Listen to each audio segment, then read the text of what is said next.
আমি ইতিমধ্যে এটা বেশ কয়েকবার ক্লিয়ার করেছি যে আমি যাত্রাবাড়িতে কর্মরত ছিলাম প্রায় 3 বছর, এবং যাত্রাবাড়িতে কর্মরত থাকা অবস্থায়ও র্যাবে থাকা অবস্থায় আমার মনে হলো যে আমার তদন্তে কোনো ঘাটতির থাকতে পারে। সেই আশঙ্কা থেকে আমি প্রায় 65 দিনের একটা উচ্চতর তদন্ত কোর্স করি, সেটা নোয়াখালী ট্রেনিং সেন্টারে। তো সেক্ষেত্রে আমার তদন্তের ধরনটা একটু ভিন্ন, সবার থেকে একটু ভিন্নই হবে। আপনি যখন প্রশিক্ষণ নেবেন তখন আপনার তদন্তের ভিন্নতা চলে আসবে, আপনার অভিজ্ঞতার ভিন্নতা চলে আসবে। আমি এই পুরন ঢাকাতে আমার র্যাব 10-এর এরিয়াতে অনেক সোর্স এখনও মেনটেন করি। যেহেতু সরকার আমাকে রাষ্ট্রের পাহারাদার থেকে সরাই দিছে, আমার মনে হয়েছে যে বিপ্লবীদের পাহারাদার হয়ে যায়। ইতিমধ্যে আপনারা দেখেছেন এনসিপির উপর হামলাটাকে প্রতিহত করেছি। এর মাঝে ছোট্ট 2টা হামলা হওয়ার কথা ছিল, একটা পিরোজপুরে হাসনাত আবদুল্লাহ ভাইয়ের উপরে। আমি সেখানে নিজে ব্যক্তিগতভাবে উপস্থিত হয়েছি, সেখানে পুলিশ অ্যাক্টিভ ছিল, হাসনাত আবদুল্লাহ ভাইকে আর জানানো হয় নাই, তার সাথে হাই হ্যালো করে চলে আসছি। হাসনাত আবদুল্লাহ ভাই যেদিন এখানে নমিনেশন নেবেন সেদিন তার উপর বোমা হামলা হওয়ার আশঙ্কা ছিল। আমি নিজে চলে আসি ফরিদপুর থেকে। আমি 2জনকে সাসপেক্টও করেছিলাম, তারা আমাকে দেখে তারা আর বোমা হামলা করার সুযোগটা পায় নাই। আমার কাছে যদি লিগ্যাল নিউজ থাকে, আমার কাছে যদি সত্যিকারের আমি যদি গোয়েন্দার কাজ করে থাকি কখনো, আমার উচিত হবে যাদের উপরই হুমকি থাকুক, যেমন আজকে এখানে এসে একটাই উদ্দেশ্য যে আপনারা এখানে একটা সমাবেশ করতেছেন, এই সমাবেশের সবাই তো ইনকিলাব মঞ্চের হবে না। টানা তৃতীয়বার অর্জন করেছে দেশের সেরা সুপার ব্র্যান্ড স্বীকৃতি বসুন্ধরা টিস্যু। হতে পারে এখানে 2-4 জন আওয়ামী লীগের লোকজন লুকায় আছে, আপনি তাকে চিনেন না।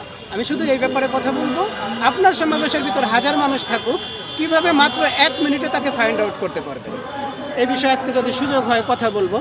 আপনি 5 জন মানুষকে নিয়ে দাঁড়িয়ে আছেন, আপনার হয়তো জনবল নাই, আপনি হয়তো রাজনীতির মাঠে নেমে গেছেন, 5 জন লোককে নিয়ে আপনি কিভাবে 20 জনকে মোকাবেলা করবেন, এই বিষয় নিয়ে কথা বলবো, সতর্ক করব। আমার মনে হয় যে এই বিষয়গুলো নিয়ে কথা বললে আইন শৃঙ্খলা রক্ষাকারী বাহিনীর যে ভগ্নদশা আর আমাদের নির্লজ্জ, একেবারে নির্লজ্জ স্বরাষ্ট্র উপদেষ্টা, ওনার আসলে কথাবার্তার যে ধরন, কালকে দেখলাম আপনাদের মিডিয়া একটা প্রশ্ন করেছে থানা থেকে লুট হওয়া অস্ত্রগুলোর কত % উদ্ধার হয়েছে, উনি ওই প্রশ্নটা এড়াই গেছে। আরে আমরা তো এটাও জানি 71-এর যে হাতিয়ারগুলো দিয়ে যুদ্ধ করা হয়েছে, সেই হাতিয়ারগুলোর অনেকাংশ এখনো জমা পড়ে নাই। কুষ্টিয়াতে রাশেদ খান মেনন, আপনার তারপরে যে আরেকজন আছে কে যেন জাসদের, ওনাদের কাছে, ওনাদের লোকদের কাছে, সর্বহারার কাছে এখনো তো সে 71 সালের অস্ত্রগুলো রয়ে গেছে। আপনারা না পারলেন থানা থেকে লুট হওয়া অস্ত্রগুলো উদ্ধার করতে, না পারতেছেন চিটাগাংয়ের 4টা রুট দিয়ে যে অস্ত্রগুলো ঢুকতেছে সেই অস্ত্রগুলোর খোঁজ খবর নিতে। মনের একটা আশা থাকতো যদি নির্বাচনের আগে, আমরা আগে কিন্তু দেখেছি নির্বাচনের আগে বেশ কয়েকটা অভিযান পরিচালনা হয়, ওই অস্ত্র উদ্ধার অভিযান পরিচালনা করা হয়, তারপরে বিভিন্ন দুর্নীতিবাজ, তারপরে যারা গ্যাঞ্জাম সৃষ্টি করতে পারে তাদের বিরুদ্ধে একটা অভিযান পরিচালনা হবে। আপনারা দেখেছেন এখন পর্যন্ত কোনো একটা অভিযান পরিচালনা হতে, এবং আমার মনে হয় যে নির্বাচনের আগে এরকম কোনো অভিযান পরিচালনা করার মতো বিন্দুমাত্র সাহস স্বরাষ্ট্র উপদেষ্টার হবে। আসলে হাদি ভাইয়ের হুমকিটা ছিল হ্যাভিওয়েটের সাথে না, হাদি ভাইয়ের হুমকিটা ছিল হাঁটুর সাথে আর মেরুদণ্ডের সাথে। হাদি ভাই যেটা করত, এই ঢাকা 8 আসনে যারা গত অর্ধশত বছর ধরে রাজনীতির মাঠে পা শক্ত করে দাঁড়িয়ে আছে, তাদের সামনে হাদি ভাই মেরুদণ্ড সোজা করে দাঁড়িয়েছিল। এটাই হাদি ভাইয়ের জন্য সবথেকে বড় হুমকি।